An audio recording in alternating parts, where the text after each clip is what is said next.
Hello, I'm Alexa, and I'm 33 years old. Ever since I was a kid, I've always dreamed of building my own house. The idea of designing and planning out the place I would call home excited me like nothing else. It was a dream I shared with my amazing husband, Oliver. I met Oliver about 14 years ago. After 5 wonderful years of dating, we got married.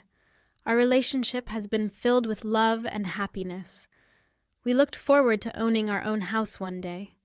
We constantly spoke about what it would look like, planning the house down to its tiniest details and imagining living in that house. We slowly worked our way towards our dream over the years we were together. Oliver has been my biggest supporter, encouraging me every step of the way. One of my favorite things about Oliver was how he always stood up for me, especially against his parents, Josie and Donald, who didn't seem to like me very much. They enjoyed putting me down and making my life harder. Whenever they needed something, they would force me to do it for them, but then they would criticize my efforts or say they didn't want it anymore. It was so frustrating. To make matters worse, they only came over to my place on my work days. You see, I was fortunate enough to be able to work from home. However, Josie and Donald didn't think I was actually working. They would never listen to me, and I didn't like constantly complaining to Oliver, so I didn't tell him a lot. Whenever they visited me, I would try to tell them to leave me alone, but they would say that they were there to spend time with their precious daughter-in-law. I wouldn't have minded if they just sat around in my house while they let me work, but obviously that would not satisfy them. They would call me while I was busy working on something important or when I was in meetings so that I could do some mundane tasks for them. I would usually be so focused on work that I would just do their task and then head back to my room. However, when their visits became a daily thing, I couldn't keep doing it, especially since it had begun to affect my work ethic. I finally decided to tell Oliver about everything that had been happening with his parents. He was rightfully angry at how they were not only actively disregarding my work, but also treating me like I was their servant. He promised me that he would talk to them and make them stop bothering me. I was super grateful for Oliver. I hated confrontation, especially when it involved family. I was glad that Oliver made sure that I was treated properly, because I usually just dealt with whatever hand I'd been dealt. Oliver and I went over to his parents' house the next day, where he bravely confronted them. "Oh, hi, sweetheart. Why did you come here?" Josie asked. "Because I need to talk to you guys about something important," Oliver replied. "Oh, why is Alexa here?" Donald added. "I brought Alexa with me because we need to address the way you've been treating her." "What do you mean?" "We just want to spend time with her. There's no harm in that," Josie insisted. "Mom, it's not about spending time with her. You've been disregarding her work and treating her like a servant. That's not fair," Oliver explained. "Come on. It's all in good fun. We didn't mean any harm," Donald responded. "It's not fun for Alexa when it affects her work and well-being. From now on, you need to respect her work hours. You can see her after work or on weekends," Oliver stated firmly. "Fine, if that's what it takes," Josie reluctantly agreed. "Okay, we'll back off, but we didn't think it was such a big deal," Donald said defensively. "It is a big deal to Alexa, and that's what matters. If you can't respect her boundaries, you might lose contact with both of us. Please understand and change your behavior," Oliver concluded. For a while, I had some peace from their constant disruptions. I was able to fully focus on work and didn't have to constantly be on edge, worrying that they would enter my room during a meeting or demand things from me. After Oliver stood up to his parents, I thought their intrusive visits were finally over. Just as we were getting used to the peace, soon enough, they started coming over even more often. It became really frustrating. I felt like Oliver had already done his best, and telling him to deal with it again would never teach them anything or make them stop. So, I decided to stand my ground. I told them that I needed to work. I invited them inside and told them not to disturb me. I went into my room and locked the door to avoid any tantrums that they might throw. Honestly, my heart raced so fast the first time I did that. They actually didn't even disturb me once it was time for me to log off from work. I would go down only to see the house empty. While I found it amazing, all of his parents didn't like the fact that I was ignoring them at all. "Oliver, we can't believe how disrespectful your wife is acting. She should be spending more time with us, not always holed up in her room." "Yeah, we're family after all. She owes us that much." "You've got it all wrong. Alexa is not being disrespectful. She's dedicated to her work because we need to be financially stable." "But can't you take some time off for family? We miss spending time with her." "Of course she values family time, but she also has her career, and it's important to her. You might not know this, but she makes double my salary, and we mostly rely on her income." "Really? Double your salary?" "Yes. And that's why I won't tolerate any more interruptions. Alexa's work is important, and if you can't respect that, I will make you guys pay for whatever time you made Alexa waste on you." "You can't do that." "Well, your parents. You don't want to try me. We have goals we want to achieve, and I will make you pay for it if you come our way." "Fine. Whatever. We won't disturb you anymore." Surprisingly, they stopped coming over so often. It was a turning point. We finally got the freedom we had been dreaming of for a while. Oliver and I worked hard and saved up money to build our dream house. I was super excited and focused on designing, while Oliver handled the technical stuff. Finally, my lifelong dream was coming true. But then, at dinner one night, Josie and Donald decided to tell us something shocking.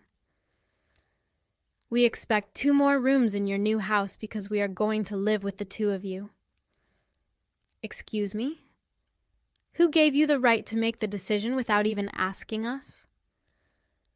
"We decided to do it so that you could no longer ignore us." "This is completely disrespectful. You can't just barge into our lives like this." "We've been tolerating your disrespectfulness for months now, Oliver. It's time you start showing us some respect as your parents." "Respect is a 2-way street. We deserve the same respect from you. We won't allow you to control our lives like this. It's not fair to us. We are your parents, and we have a right to be with you." "Yes, you have a right to be a part of our lives, but you can't just impose yourselves on us without our consent." "We're not backing down. We want to be with you, and that's final." I knew Oliver was about to explode, so I held his arm to calm him. I forced a smile and reluctantly said I would build the extra rooms. They smirked, thinking they won. Inside, I felt torn, but I had a plan to show them they can't take over our lives. I was determined to stand up for my happiness and our future together. After that dinner, Oliver asked me why I had promised his parents to build more rooms for them. I couldn't stand their entitlement anymore. I had a plan to show them they couldn't just intrude in our lives. "And what was your plan?" "Well, I couldn't just build 2 more rooms, so I decided to build 4 more rooms instead." "4 more rooms? Have you hit your head or something?" "No, I'm serious. We have enough money to add another story to the house. If they think it's okay to stay with us, then my parents should be able to stay too." "Oh, I see where you're going with this now. That's actually pretty clever." "I thought it would be a perfect way to make them understand our boundaries." "You're amazing, you know that? I never would have thought of that." "Well, that's why you have me. Together we can handle anything that comes our way." "That's for sure." Now let me tell you about my parents. They were what society called hippies, free-spirited and open about everything. Oliver's parents couldn't stand them, and whenever there was a family event, They would ignore my parents like they were running from a fire. I knew that if my parents lived with his parents, they would want to move out as quickly as possible. The thought of putting Oliver's parents in their place amused him, and he laughed, fully on board with my plan. It was a perfect way to show them that they couldn't just intrude on our lives without any consequences. I was determined to stand up for ourselves and make sure we could finally enjoy the peace and happiness we deserved in our new home. As our house slowly took shape over the next year, I decided to play a trick on Oliver's parents, Josie and Donald. I told my parents about how Oliver's parents were really interested in the spiritual world recently, knowing it would make my parents curious. They got excited that Oliver's parents were interested. You know what I found out the other day from Josie? What, dear?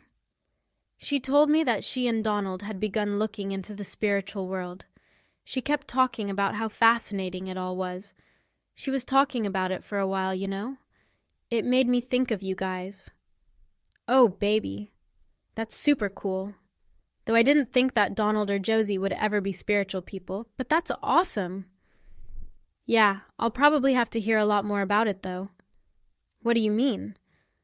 Well, they'll be staying with us in our new house once it's ready. They'll be staying with you. That's wonderful. We could easily meet them and introduce them to our community.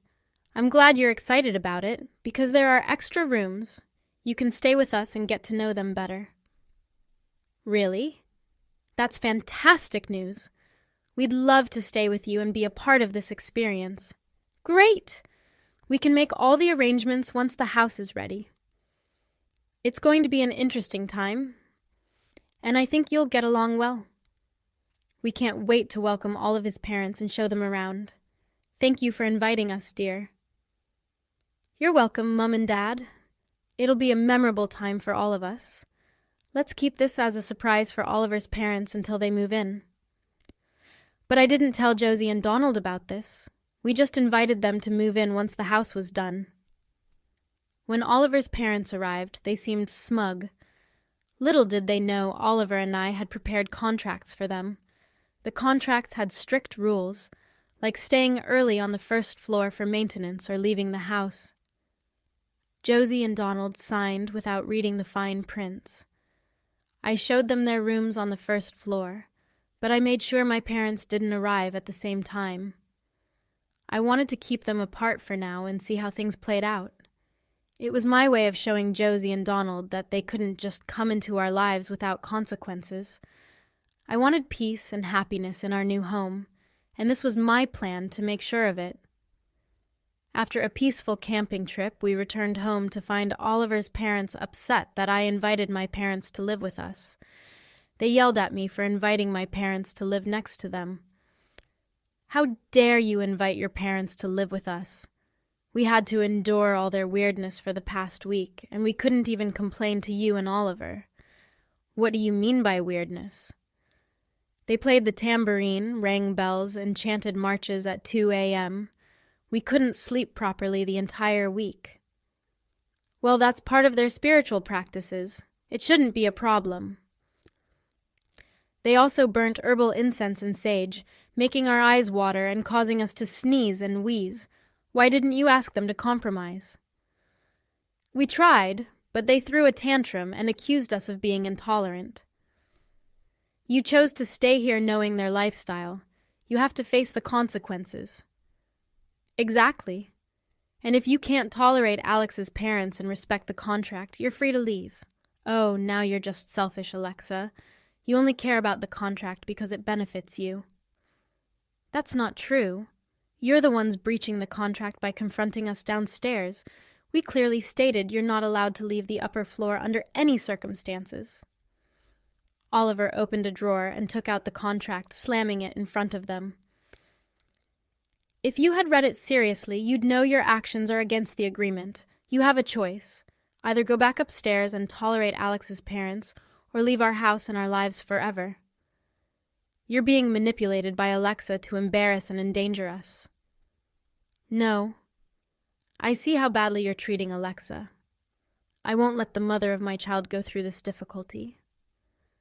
They looked shocked when Oliver mentioned that I was the mother of his child. When they asked if I was pregnant, I nodded.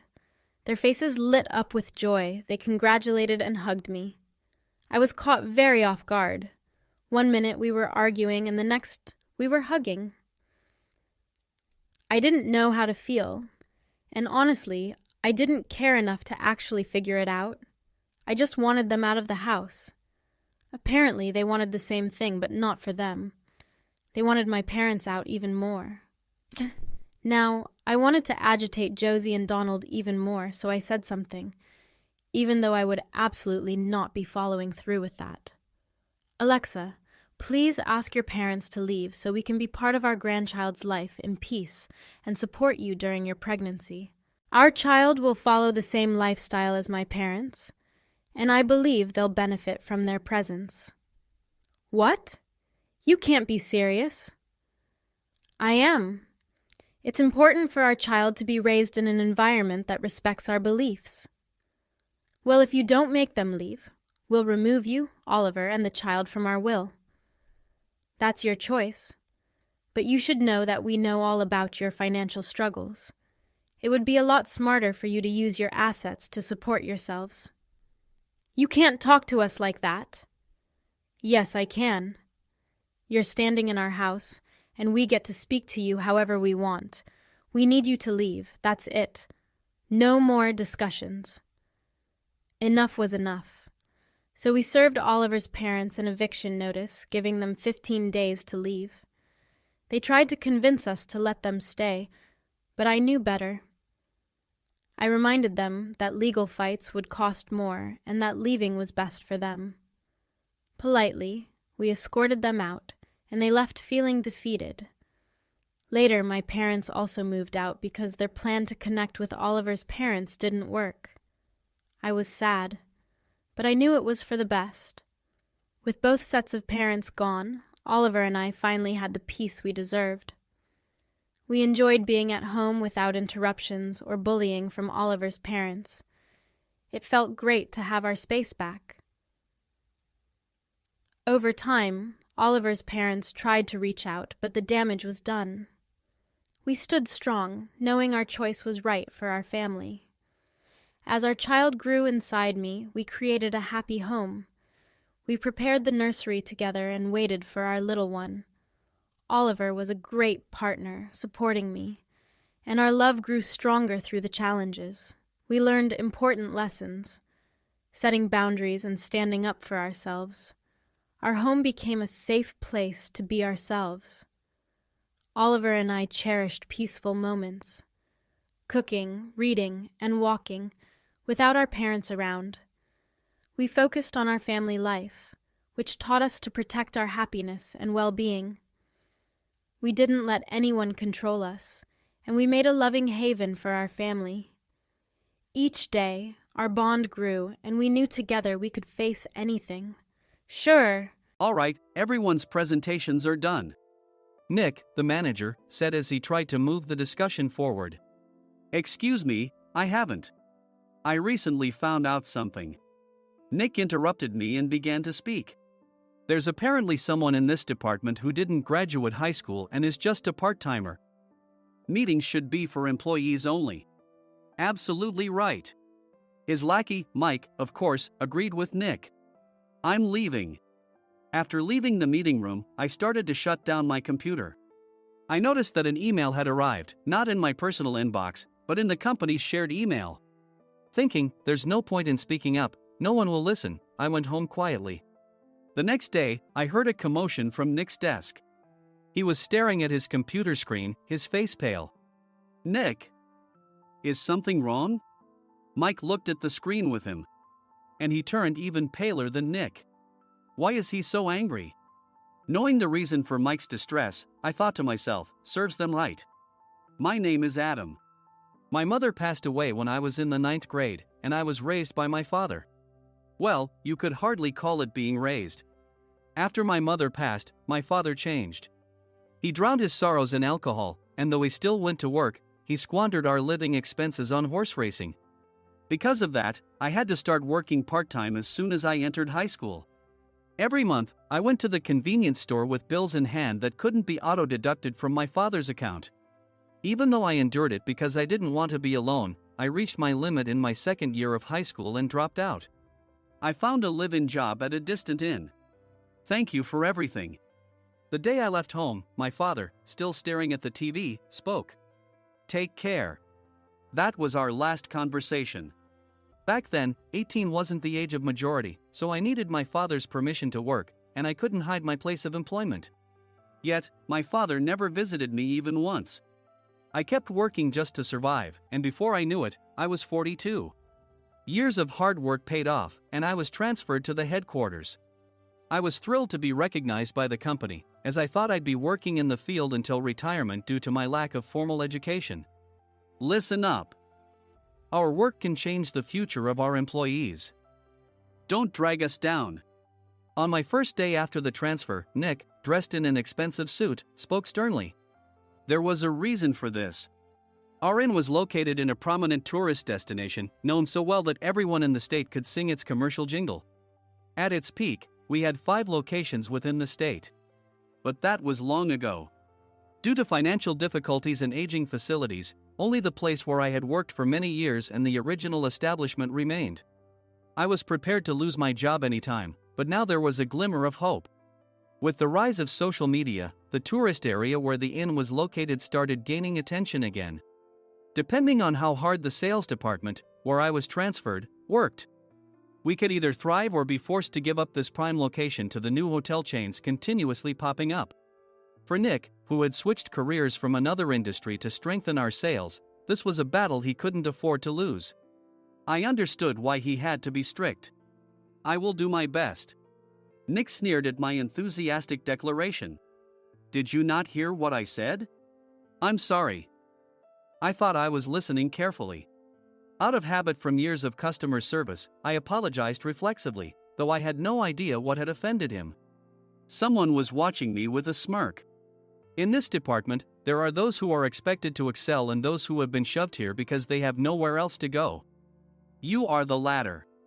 It was Mike, the section chief. He's 7 years younger, at 35. But he was called to headquarters much earlier than I was and had been moving around within the headquarters ever since. I'm not jealous, but I can't accept that he's my boss. Graduating from a prestigious university, he has an unusually high pride and caused many problems as a newbie, making things very difficult for me when I was the front desk leader. When I found out Mike was transferred to the sales department a month before me, I was disheartened. Mike is right. With just a middle school diploma, there's not much you can do. Don't even think about achieving results. As if I didn't exist, Nick remarked, I'm thirsty. Mike eagerly ran to the coffee maker. It seems Mike is Nick's lackey. I regretted being happy about my transfer to headquarters, wishing I had stayed on site forever. Send a direct mail to every company on this list by the end of the day. Nick only assigned me tasks that even a new graduate could handle. What? There are over 1,000 companies. You want me to send to all of them by today? Yes, if you and your fellow misfits split the work, even those with nowhere else to go should finish by today. I glanced at the employees typing away expressionlessly. They were worn out from customer service, only thinking about leaving on time, or were women reassigned after having children, with zero motivation for work. Even Sam, a new graduate from the same university as Mike, who was supposed to be among the expected achievers, had no enthusiasm for the job, having joined the company wanting to do customer service. I don't care what they say, I plan to quit anytime, he said. Only Nick and Mike were highly motivated, making all the decisions between the two of them. I originally only wanted to work at the inn to survive and had no particular attachment to this job. I swallowed my words, thinking I had no right to reprimand them. About a month after the transfer, Nick told us with a frustrated look. To commemorate the 50th anniversary, we've decided to create a plan exclusive for one group per day. Originally, Mike and I were supposed to come up with it, but our president, Mr. Thompson, insists on hearing everyone's opinions. So, you all get a chance. As Nick explained, Mike began handing out prints. Make sure not to embarrass Nick. If your ideas are half-baked, you'll have to redo them. It seemed that they had printed his handwritten notes by Mr. Thompson, which included several questions and a section for free responses. It made sense why Nick had to seek our input, given that all responses had to be submitted to Mr. Thompson. We were given a week to think about it, and a meeting was scheduled to compile our ideas. My plan is to let guests enjoy both the old and modern America. Nick began the presentations. Guests would watch a master confectioner at a nearby traditional sweet shop make sweets in front of them. The welcome drink would be premium tea in a bottle. Nick's plan was certainly attractive. After his presentation, Nick called on us to present in the order we were seated. Just as I stood up for my turn. "All right, everyone's presentations are done." "Excuse me, I haven't. I recently found out something." Nick interrupted me. "There's someone in this department who didn't graduate high school and is just a part-timer." He was likely talking about me. I joined the company as a part-timer and was made a full-time employee when I turned 20. That was 20 years ago, so Nick and Mike probably had no chance to know until recently. "Meetings should be for employees only." Absolutely right. After that, Nick kept creating opportunities to solicit everyone's opinions, purposefully excluding me from speaking. The meeting unexpectedly heated up and went past the scheduled end time. A few people asked to leave, and the discussion continued with the remaining few. "Still here?" Normally, you'd leave in that situation. Though I had no attachment to the job initially, hearing kind words from customers made me want to make them happier. For someone like me, with nowhere to go, the inn was my home and customer service was my life. I felt pathetic about my current self. "I'm leaving." I left the conference room and started shutting down my computer. I noticed an email had arrived, not in my personal inbox, but in the company's shared email. Thinking no one would listen to what I had to say anyway, I quietly went home. The next day, while preparing the DM as instructed, I heard a commotion from Nick's desk. In his haste to stand up, he hit his knee on the desk. He stared at his computer screen, his face pale. "Nick? What's wrong?" Mike, thinking he should be the first to rush over, approached Nick while still wearing his coat. He peered at the screen with Nick. And he turned even paler than Nick. Why is he so angry? Who is responsible for this company? Nick, more irritated than ever, asked, and Mike answered without checking. Probably Sam. Sam wasn't there because he was attending a morning training session for new hires. Nick gave up on getting angry and returned his gaze to the screen. They were looking at an email that arrived right after the end of the working day yesterday. Apparently, no one, including me, had checked it before leaving. The email was from a large company that used us for their annual employee trips. The president and executives of that company also frequently used our services personally. President of the company, Mr. Mason himself, had declared that neither he nor his company would ever use our services again. Well, some companies cancel their employee trips or stop using our services due to financial struggles. Let's just move on. Mike kept wiping the sweat from his forehead with a handkerchief. Knowing why Mike was so agitated, I quietly watched their interaction. Do you know how much revenue we get from that company? We can find other guests to fill the rooms, but we'll lose the banquet costs, gift shop revenue, rental car fees, and more. Moreover, the gifts were supposed to be prepared by the traditional confectionery shop involved in Nick's proposed plan. If it's known that we incurred such a huge loss at this critical time, Nick's position in the company would be jeopardized. Nick took a deep breath, seemingly trying to calm himself. All right, Mike. Go to New York right now and apologize to Mr. Mason. What? You're coming with me, right? I have urgent work to do.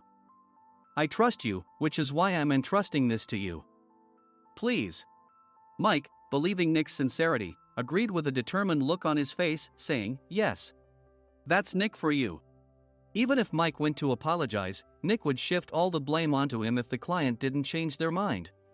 Well, it was Mike's fault to begin with, so it served him right. About 3 hours later, Sam answered a call from somewhere and repeatedly apologized, saying, I'm very sorry. Everyone watched to see what was happening. After ending the call, he informed Nick with a weary tone. When Mike arrived at the client's company, he only made things worse, further infuriating Mr. Mason. He was demanding, get his boss here immediately. It was no wonder Sam was exhausted, dealing with such a call right after returning from training. What is that idiot doing? All right, Adam, you're coming with me. If sacrificing Mike didn't work, then I must be next. Normally, I'd want to refuse at all costs, but I saw an opportunity in this situation. If I can be of assistance, I'd be happy to join you. I immediately followed Nick, and we flew to New York. When we introduced ourselves at the reception, it became clear how serious the situation was, as the receptionist personally escorted us to the president's office. Angry voices leaked through the door, making both Nick and me uneasy. Excuse me. I'm Nick, the supervisor. I understand my subordinate has caused you trouble, and I deeply apologize. Nick, with his experience in the corporate world, knew enough to offer an apology before excuses. However, his customer service skills left much to be desired. I sighed as I saw Mike trembling like a small dog in the corner of the room. What kind of training are you giving your subordinates? Mr. Mason glared at Nick with a red face. The intensity of his gaze made even Nick take a step back. Regrettably, I joined this company only 2 years ago and was unaware of Mike's issues. I should have identified his shortcomings sooner. Indeed. I should have realized sooner. No sensible person would come to apologize and then give a lengthy presentation on the drawbacks of not using their in. Nick froze, his mouth slightly open. Suspecting the worst, I picked up the documents that had fallen to the floor. It seemed Mike hastily prepared these documents on the plane, listing the disadvantages. Disadvantage 1: if you change the venue for the company trip, employees might suspect it's for cost-cutting reasons, leading to a negative impression. Reading it aloud half-jokingly, Nick snatched the papers from my hand and checked the contents with a furious expression. Among the stack of documents was a receipt from a nearby convenience store's copy machine. I felt a pang of dread, hoping he hadn't shown the receipt as well. What do you think he said when I asked what kind of nerve he had to do this? I'm very sorry. Faced with the dire situation, Nick must have thought there was nothing left to do but apologize. In a voice smaller than I'd ever heard from him, he uttered words of apology. He said, "I'm a Harvard graduate. I don't believe I said anything wrong." Mike! What have you done? Forgetting his plan to pin the blame on Mike, Nick yelled loudly, even in front of Mr. Mason. I didn't do anything wrong. You're still saying that? Look at him. Mike pointed at me with a shaking hand. I was assigned to headquarters in my 20s and now I'm a section chief. This guy only made it to headquarters at 42. Everything I've done proves I was right. So why are we losing the contract? Having said his piece, Mike collapsed to the floor. Of course. You were sent there because you had nowhere else to go. Mike never expected to hear such words from someone he looked down upon.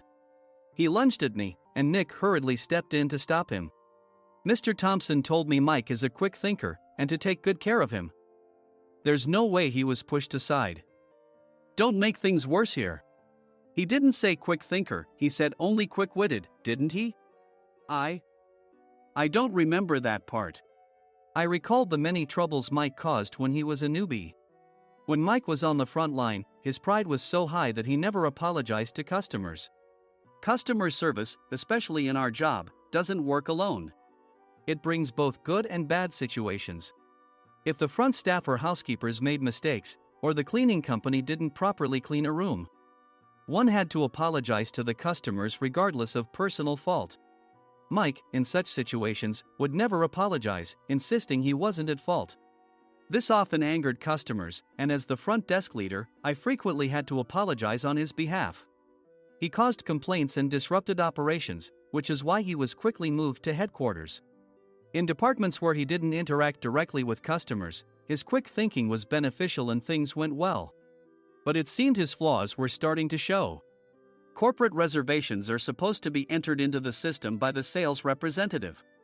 But a quick check yesterday revealed that more than 10 items were missing from the client's reservation. The handover document clearly stated what needed to be prepared.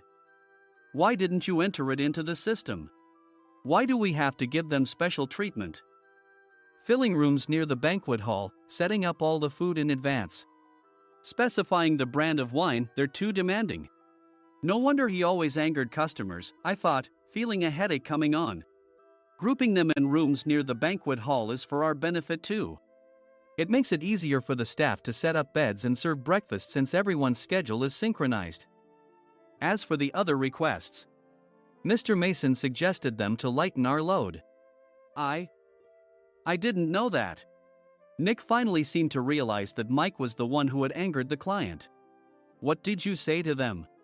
I just told them we wouldn't give them special treatment anymore. We shouldn't waste effort on things that don't bring in money. I was utterly exasperated at his lack of understanding of customer service. Of course, we shouldn't comply with unreasonable demands. But carrying over successful practices from past stays makes customers feel remembered and enhances their experience. Good memories encourage repeat visits. That's part of our job. I looked down at Mike, who was sitting on the floor. In our job, nothing is a waste. Mr. Thompson likely moved you to the sales department, hoping you'd finally understand this. How do you think he feels now that you failed to meet his expectations?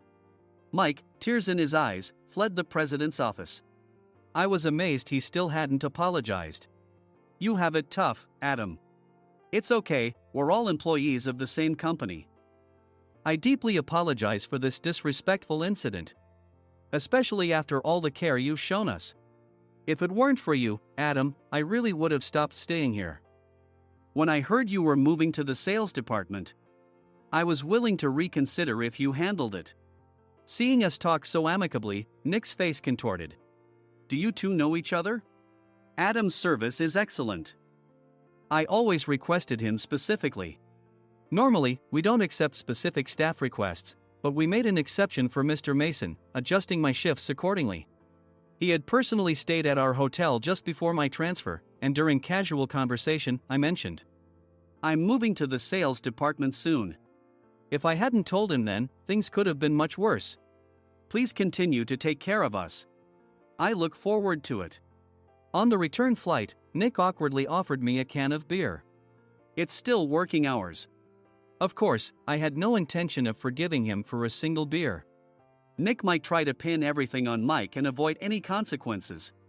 While pondering this, a startling fact came to light. Nick, the tea bottles for the plan have arrived. I handed Nick a bottle labeled with our inn's name. They look good. What are you talking about? These are plastic bottles. I had assumed we would use the trendy, high-end bottling tea. But what arrived were ordinary plastic bottles of tea with customized labels. The only unique aspect was the label, which had the inn's name, making it look customized. Upon further investigation, I discovered that a substantial amount of money was set to be paid to the tea company. It was priced like bottling tea. Does this plastic bottle really cost $100 each? The tea inside is specially blended for us. The extra cost is for that. Wouldn't it be better to use another tea company? Or is there a specific reason we must use this one? As Nick continued to make excuses, I showed him a printed email. I informed the tea company's president, Mr. Mitchell, that we discovered irregular payments and he confessed. He said you two were high school classmates and planned to split the extra money. That idiot. Why did he confess? That's not important. You should worry about yourself, this could turn into a police matter. Opening the bottle cap, I suggested. How about calming down with this tea? It supposedly has a relaxing effect. Nick drank the tea frantically. In the following days, decisions were made about their fates. Mike was reassigned to the General Affairs Department, with no chance of transfer or promotion, as per Mr. Thompson's orders. As for Nick, since the payment to the tea company hadn't yet been made, he narrowly avoided legal trouble. Instead, he was encouraged to leave the company, and to avoid further complications, Nick submitted his resignation. Rumor has it that connections between HR departments have made it difficult for him to find new employment. Even though it was good to have those two gone, something unexpected happened in the sales department. Everyone became motivated and united in refining the 50th anniversary plan. In the end, my plan was adopted. We collaborated with the Tourist Information Center to provide personalized guides. The plan, tailored to the number of guests, was truly special for the 50th anniversary. Hey, is Adam's family coming to stay? I immediately booked that special plan for my family. Sam noticed it on the reservation list and quickly picked up on it. Yes, I'm inviting my father. That's great. I might invite my parents too. I lacked the courage to face my father just as Adam. But here, with the confidence Mr. Mason praised, I felt ready. The 50th anniversary plan was a perfect opportunity to reconnect with my father. I hoped to bring back the days when we could laugh together as we once did.